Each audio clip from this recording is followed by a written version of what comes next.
Homebuyers, this is what you've been waiting for. More sellers are putting their homes on the market in the next 6 months. Hey guys, my name is Mac Rogers. I'm a real estate broker here in the San Francisco Bay Area. Welcome to the channel. According to Realtor.com, more sellers appear poised to list their homes this winter. I've been talking about this on this channel and how this coming year, the number of sales is forecasted higher due to the fact that there are expectations of home sellers that have been on the sidelines because of the pandemic and are now ready to enter the market. The survey said that nearly half of sellers plan to put their homes for sale within the next 6 months. Sellers' expectations remain high. Many are still expecting the same frenzy that dominated the past 18 months, meaning overbidding, waiving upfront contingencies, and other aggressive offer tactics. Right after the sharp decline we experienced during the pandemic lockdown, the housing market just went on a tear. All of a sudden, there were buyers everywhere competing for the limited inventory that we have. Now, mind you, even before this pandemic-induced housing shortage, inventory was already in tight supply. The pandemic just highlighted that or sped up the process, so to speak. Buyers leaving the city centers in droves, buyers looking for bigger homes with the advent of work from home, and having to spend more time at home.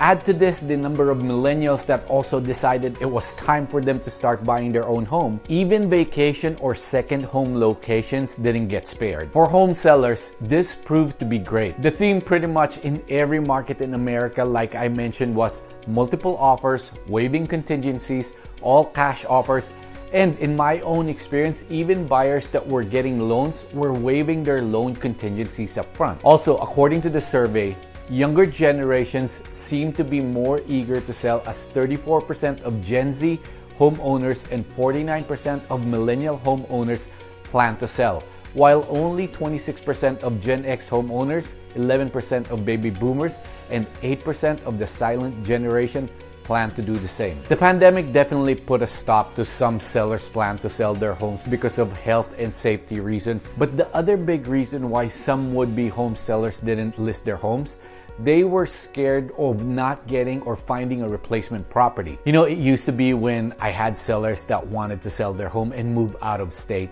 I can put them in touch with one of my partner agents anywhere in the country, and they can easily buy a home that, just like that. These past months, they would tell me that markets like Austin, San Antonio, Nashville, etc., they're just like the Bay Area in terms of competition. The key difference though is that prices are lower. The number of people planning on selling within a year increased from only 10% in the spring to 26% in the fall. This is a good sign in terms of inventory. As we exit or start to be a little normal again, the home buying and home selling season is going back to a more predictable selling pattern. This means that spring and summer is when you start to see the influx of homes coming on the market. Now, you might be thinking or asking yourself, why are these potential sellers selling now? Technically, nothing has changed in the inventory landscape. The top reason cited is that the home no longer meets their needs. Whether this is wanting a bigger home or downsizing or just being close to family, most say that it doesn't meet their needs anymore. The reality is that we all get to a point where we say we just need to move on no matter what's going on. We need to move on with our lives. That plus now the vaccine and, like I said, some semblance of normalcy equals more sellers. If you are a buyer, what do you expect to see out there now that we have this bit of good news? Well, here's the thing. According to the survey, and this is directly from that survey, 99% of sellers expect the same conditions just like the last 18 months, meaning unfortunately more of the same. 44% said they expect buyers to waive inspections and appraisal. 43% expect to get the full asking price. 42% expect to have an offer within a week. 39% expect to get more than the asking price. 38% expect to have a bidding war. And 35% expect to receive an all-cash offer. Are these valid seller expectations? The sad part for buyers is that that's a resounding yes. Yes, even with these added inventory projected to come on the market, it's still not enough. It's not all that bad though. While sellers' expectations are still high, the survey suggests that sellers are also aware of the changing market conditions. Everyone is aware that there will be more inventory, mortgage interest rates rising, and this constant fear of higher inflation looms over everyone. And because of this, price growth or price expectations are tapered a little bit. Mind you, no one is expecting prices to go down. So what's the bottom line? For sellers, you're still looking at a great opportunity. Inventory is still low and buyers are still out there. However, you do have to be mindful of your local market. Not all markets are the same. Your neighborhood might have 3 or 4 properties going on the market the last couple of months, and then all of a sudden, you see 6 or 7 properties selling at the same time.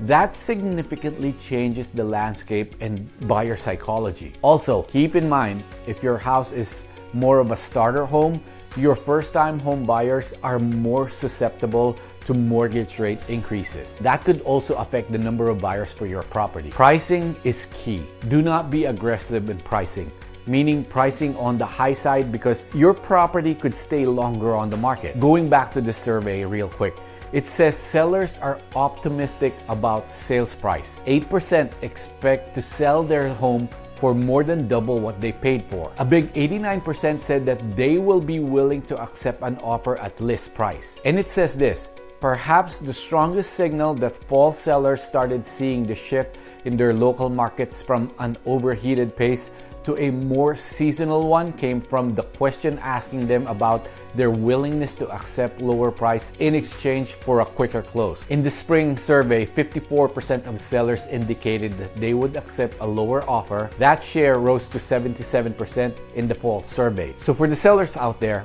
price your home relative to the competition and know what type of activity is going on in the market or in your market. For home buyers out there, you will not get a deal. You will not see price declines. You are still faced with lack of inventory and really an insane amount of people wanting to own their own home. So if you're one of those buyers that says, I won't be competing, I won't go on bidding wars, do me a favor. Just enjoy your life, enjoy your holiday, and do not go out there thinking you're gonna be able to find a house that the seller will be doing repairs on everything that you ask for and give you credit and you get the house below the list price. And if you're saying that you will wait for this bubble to burst or wait for a crash to buy, let me tell you what I know about people. If tomorrow the housing market crashed, you know what you're going to be saying? It's not a good time to buy because prices are falling. Plus, most likely, you will be scared out of your pants and won't be doing anything. Let's play this out some more to kind of knock some sense into your logic before I end this video. I'll use as an example my little town of Castro Valley. The median sales price this past October for a single-family detached home was $1,285,000.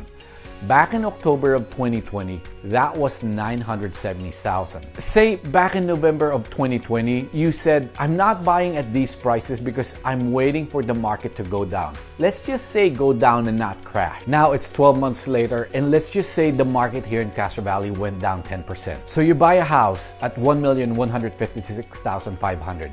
Well, guess what? That's still $186,000 higher than October of 2020 when you said, I'm waiting for the market to go down. So instead of earning that extra $186,000, you actually paid more because you waited. Now with the current market climate, you not only have to worry about price appreciation, but also mortgage rate increasing. If you wait again next year, and let's just say conservatively houses go up another 5%, that's another $64,000 you missed out on the equity. Or to put it another way, the house is costing you another $64,000. Your best case scenario, prices don't increase and it stays the same. In which case, your mortgage is still higher because the interest rates are increasing. So if you see a house that you like, do not nickel and dime over $25,000, $50,000, heck, even $100,000. Because in the end, you will actually pay more for the same house, or worse, you get priced out and can't afford it anymore. It's great that we're getting more inventory, but right now, the effect is only slowing down the price appreciation. It's not causing prices to decline. And one last thing that could also severely affect inventory are new home construction. The outlook on that has been improving lately. Not enough to meet demand, but improving. But if we continue to have a supply chain shortage and labor shortage, that could turn into another bad scenario. There you go. Relief in sight, but not total relief. If you have any questions or feedback, would love to read them below. Thanks for watching. Have a great day.